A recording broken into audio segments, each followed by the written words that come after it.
Wakil Menteri Koordinator Bidang Politik dan Keamanan Letjen TNI Purnawirawan Lodewijk Frederik Paulus meninjau pembangunan 104 hunian tetap untuk korban banjir di Aceh Utara. Kunjungan untuk memastikan proses rehabilitasi dan rekonstruksi pasca bencana berjalan lancar.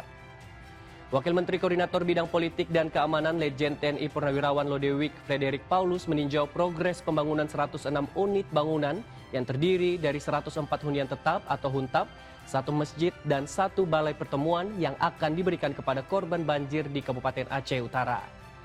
Hal ini merupakan bagian dari komitmen bersama untuk memastikan proses rehabilitasi dan rekonstruksi pasca bencana berjalan dengan baik, terarah dan juga memberikan manfaat nyata bagi masyarakat.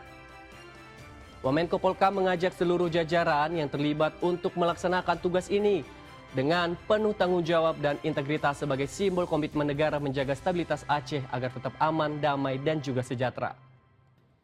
Kita bekerja untuk masyarakat Aceh Utara yang kena musibah. Ya. Kalau niat kita sama ke sana, saya yakin kita nggak ada pamrih. Yang penting kita bekerja supaya masyarakat yang terkena musibah ini bisa kembali kepada kehidupan normal. Pengertian kehidupan normal tidak saja mereka diberikan hunian tetap, tetapi termasuk bagaimana kehidupan mereka sebagai nelayan dapat kembali. Kita beralih ke berita selanjutnya pemirsa, melanjutkan lawatannya Presiden Prabowo Subianto tiba di Abu Dhabi, Uni Emirat Arab.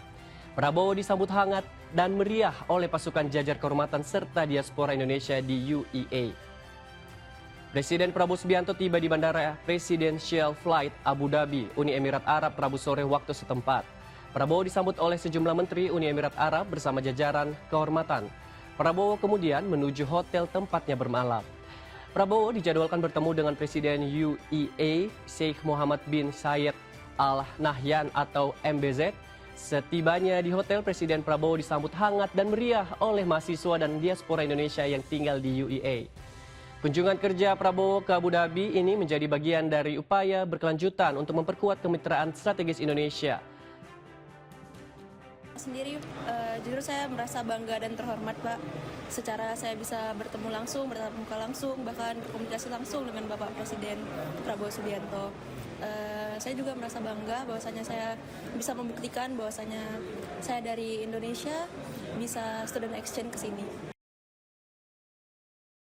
Ini di balik setiap kebijakan ada konsekuensi dan di balik setiap headline ada harapan publik yang tak boleh diabaikan. Dan kalau hari ini kita belajar satu hal, itu adalah kekuasaan bisa dibongkar, kebijakan bisa ditantang, dan suara publik kalau cukup lantang bisa mengubah arah. Saya Ardi Lase, sampai jumpa.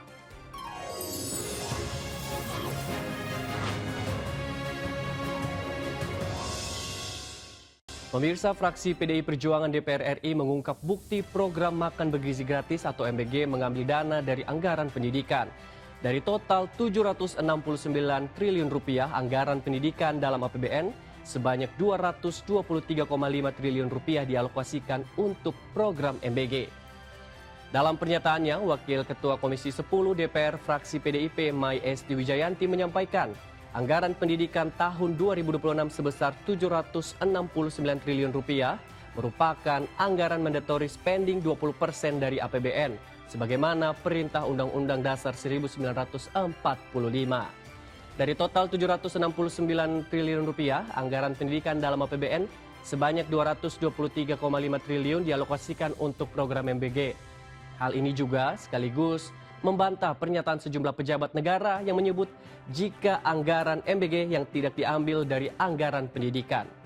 Sebelumnya, polemik penggunaan anggaran pendidikan untuk MBG mencuat setelah seorang guru honorer bernama Reza Sudrajat mengajukan uji materi Undang-Undang APBN 2026 ke MK. Ia menilai anggaran MBG ke dalam pos pendidikan membuat porsi anggaran pendidikan murni turun jauh menendat konstitusi 20%. Dari makan bergizi gratis itu disampaikan oleh beberapa pejabat negara tidak mengambil dari anggaran pendidikan. Kawan-kawan kami di bawah memahami selama ini bahwa seperti apa yang sudah kami sampaikan berulang kali, bahwa anggaran pendidikan sebesar 769 triliun yang merupakan anggaran mandatory spending. 20% anggaran APBN, APBD harus merupakan anggaran pendidikan, dialokasikan untuk pendidikan. Dan di dalam lampiran presiden, di dalam lampiran APBN yang berupa peraturan presiden, itu juga secara jelas dinyatakan bahwa 769 triliun anggaran pendidikan itu diantaranya digunakan untuk MBG sebesar 223,5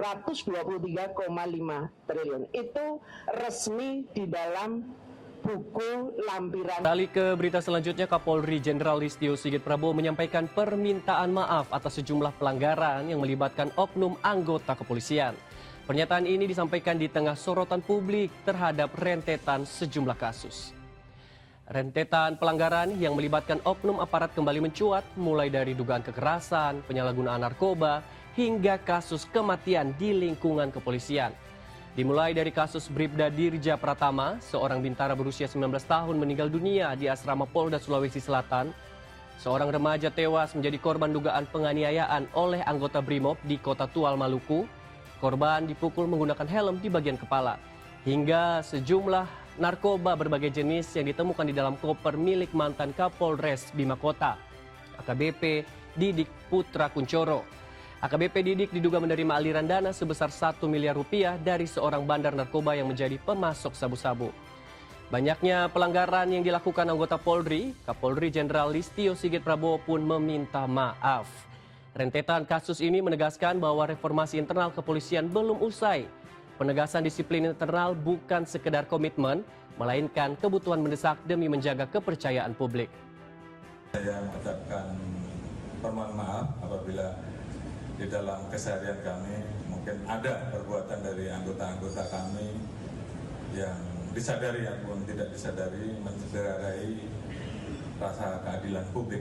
Oleh karena itu kami dalam hal ini kami mohon maaf, namun tentunya kami berjanji terhadap hal-hal yang sifatnya mencederai keadilan publik, apalagi yang sifatnya melakukan pelanggaran, maka kami tidak segan-segan untuk melakukan. Pemirsa, pemerintah berencana mengimpor 105.000 mobil pick-up dari India untuk operasi Desa Merah Putih. PT Agrinas Pangan Nusantara menyebut harga mobil India jauh lebih murah sehingga bisa menghemat anggaran negara. Pemerintah berencana mengimpor 105.000 unit mobil pick-up dari India. Mobil pick-up itu akan digunakan untuk kebutuhan koperasi Desa Merah Putih. Direktur Utama PT Agrinas Pangan Nusantara mengungkap alasan dibalik membeli mobil pick-up dari luar negeri ketimbang buatan lokal. Menurutnya, keputusan impor diambil setelah negosiasi dengan sejumlah produsen otomotif dalam negeri yang tidak mencapai kesepakatan. Harga yang diperoleh dari India lebih murah sehingga bisa menghemat anggaran negara. Sebanyak 1.200 unit mobil pick-up import asal India telah tiba di Pelabuhan Tanjung Priok, Jakarta Utara. Agrinas juga mengklaim kebijakan import ini menghasilkan efisiensi anggaran hingga 46,5 triliun rupiah. Kalau untuk kegiatan ini kan saya sudah sampaikan di awal bahwa kami tanggal 23 Desember kami sudah berkontrak semua.